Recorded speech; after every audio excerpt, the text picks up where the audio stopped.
Hello and welcome in. Please do not leave your luggage unattended on the station.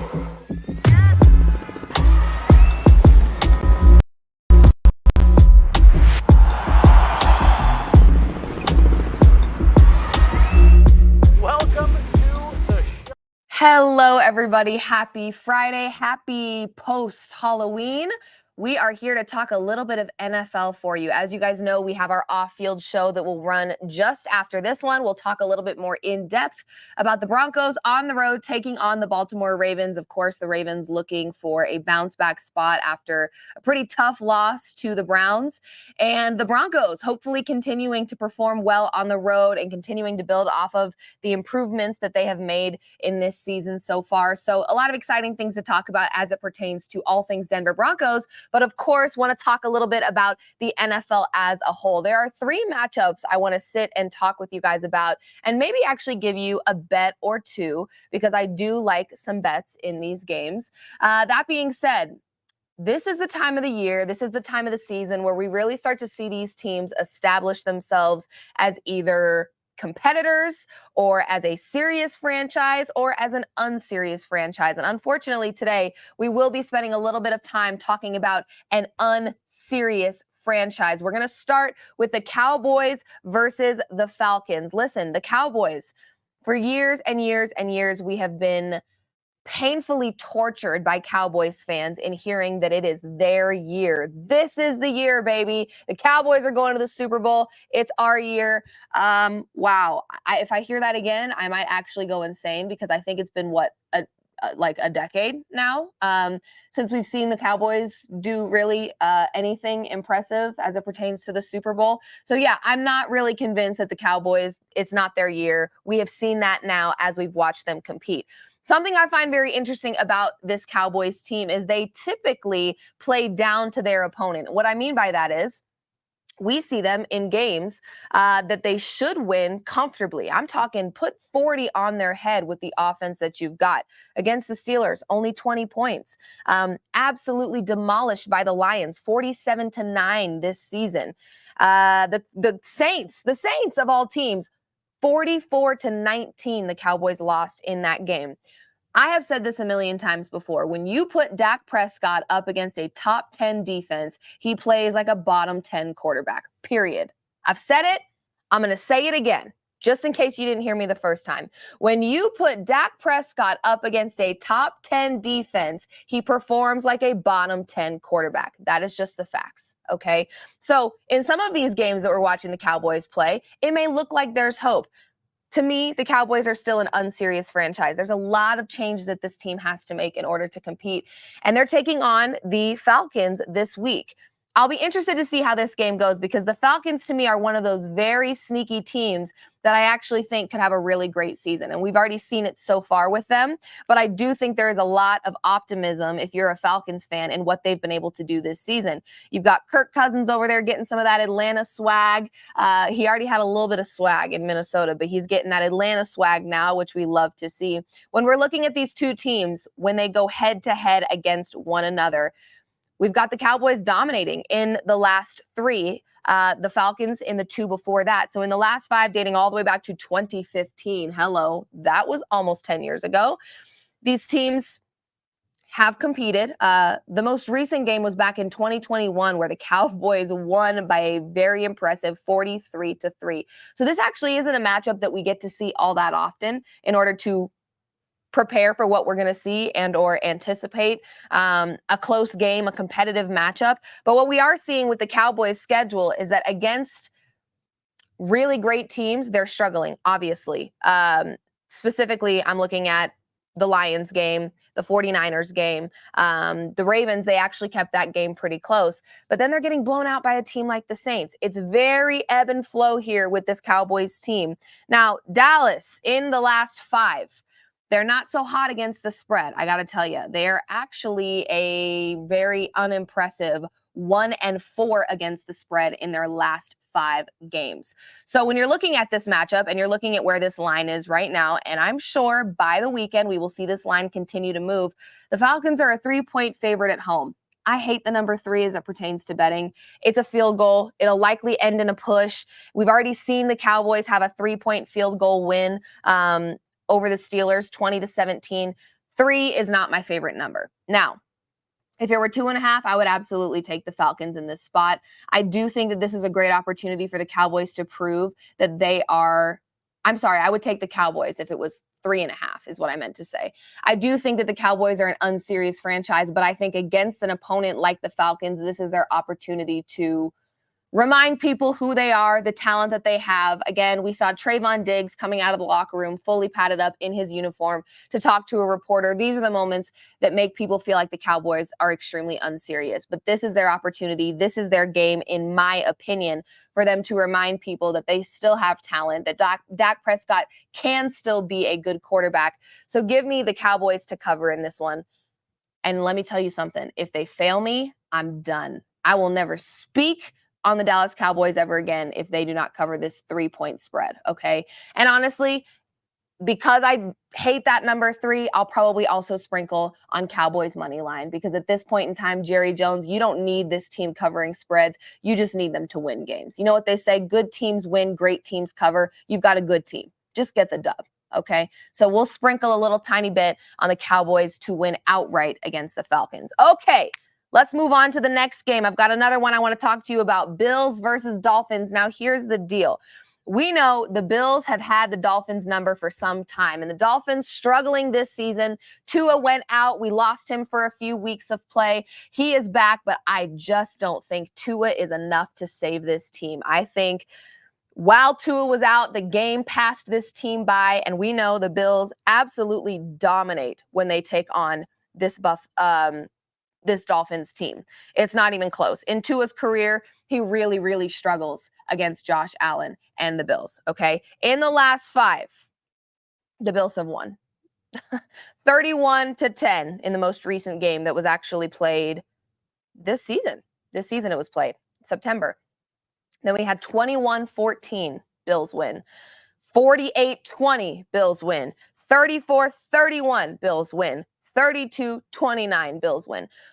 What all of these games have in common, aside from maybe the 21-14 game, is the fact that they are high-scoring affairs, okay? If you don't like a side in this game, take the over. I think Josh Allen's going to be slinging the rock. I think Tua's going to try to do the same to get some of those. I mean, listen, let's not forget, Tua has one of the best wide receiver groups in the league on his side. Despite this group not translating into wins and they're not having a really great season, and without Tua, they were struggling a little bit. Let's not forget, he's got some really talented receivers on his team that I think he's going to try to take advantage of in this game. Hell, he's got better receivers than Josh Allen does. So I think that this is a great opportunity for Tua to kind of get back out there with this group and hopefully try to turn their season around. I know that they've had some injuries over there, so they're in a tough spot. And again, like I said, at this time of the season, this is where you start to see teams establish themselves as contenders or pretenders. We're about to find out if the Miami Dolphins are contenders or pretenders against the Bills team. I don't think that the Bills are going to lose this game. I think that they have the Dolphins number and they will continue to do so. And the Dolphins are just in a tough spot. They lost Tua for a few weeks. And like I said, I feel like the game passed them by a little bit. So I don't really feel confident in taking this Dolphins team in this spot while they're trying to compete and figure out if they're pretenders or contenders. I don't feel comfortable putting my money on them. In fact, this might be the 1-point spread, and I never thought I would say it. Never thought I would say it. This might be the 1-point spread where I feel comfortable to lay the points with the favorite here. -5.5 right now.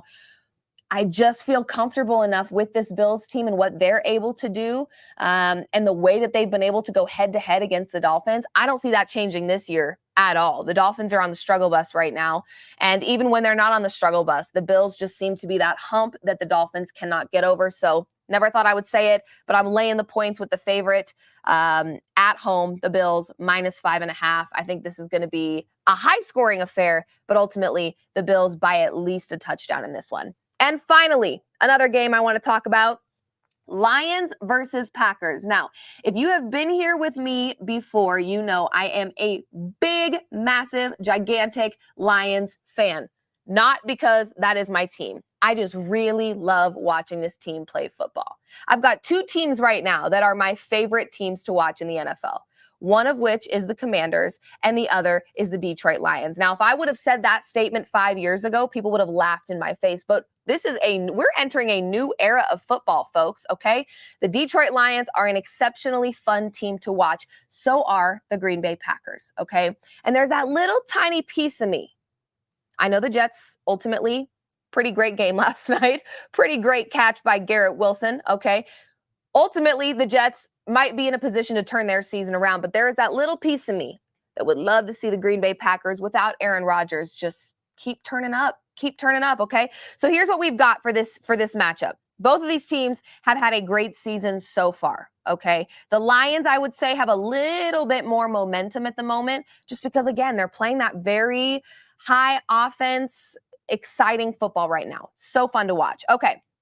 Right now, the Lions on a 5-game winning streak. They are 6-1, okay? Nearly a perfect season for them so far. They've looked great. The Green Bay Packers on a 4-game win streak. They are 6-2. Both of these teams are exceptional, hence the very short line here in the point spread, all right? On the road, the Lions only favored by 2.5. 2.5. Can the Lions win by a field goal in this game? I think it's going to be close. I think it's going to be really close, but we've actually seen a Green Bay game go down to the final seconds, and all it took was a field goal for them to win. I like the Packers in this spot. I really do. At home, I think they're well coached. I really like Jordan Love.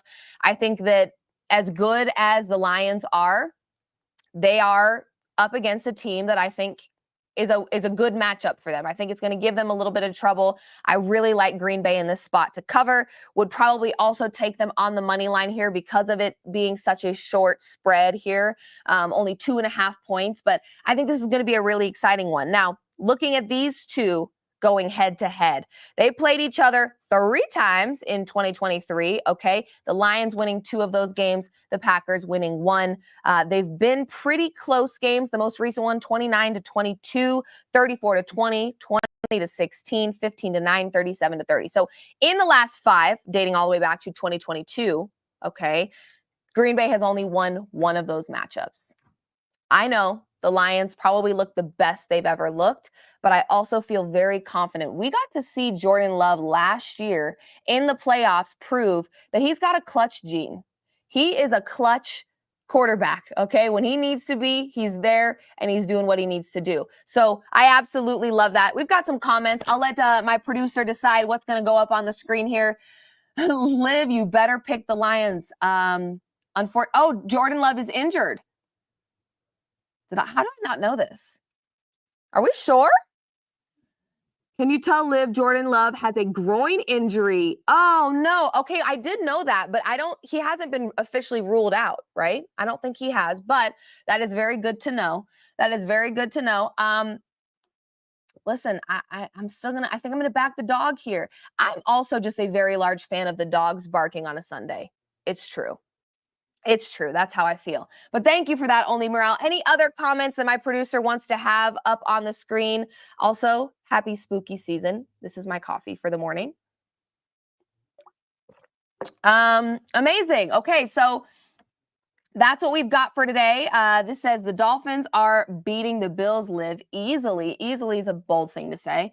Dolphins have everything better. Yeah, I don't know. I don't know about that. I'm not surprised, but Liv, I think these two teams are good. It'll be tough. Yeah. We've got a lot of good football happening here, folks. I'm excited. Feel free to tail me. Feel free to fade me, whatever you think is best for you. But this is how I'm feeling about these matchups. Again, in just 45 minutes, we will be talking all things Denver Broncos and breaking down that 9-point spread for our Broncos on the road, taking on the Baltimore Ravens. I'll give you a hint. That's a lot of points. That's a lot of points. And we will talk about it with Nate Jackson and BK when they join me here shortly. We're going to be talking all things Denver Broncos. But for now, I am Liv Moods. Happy Friday. Thank you for joining me for another Guerilla Sports Daily. We run these 5 days a week, first thing in the morning. So make sure you're tuning in to All Things Guerrilla Sports. Give us a follow, hit that subscribe button. We're here 7 days a week delivering you high quality content of your favorite teams. Thank you for being here. Happy Friday. Have a wonderful weekend, and we'll see you soon. Bye.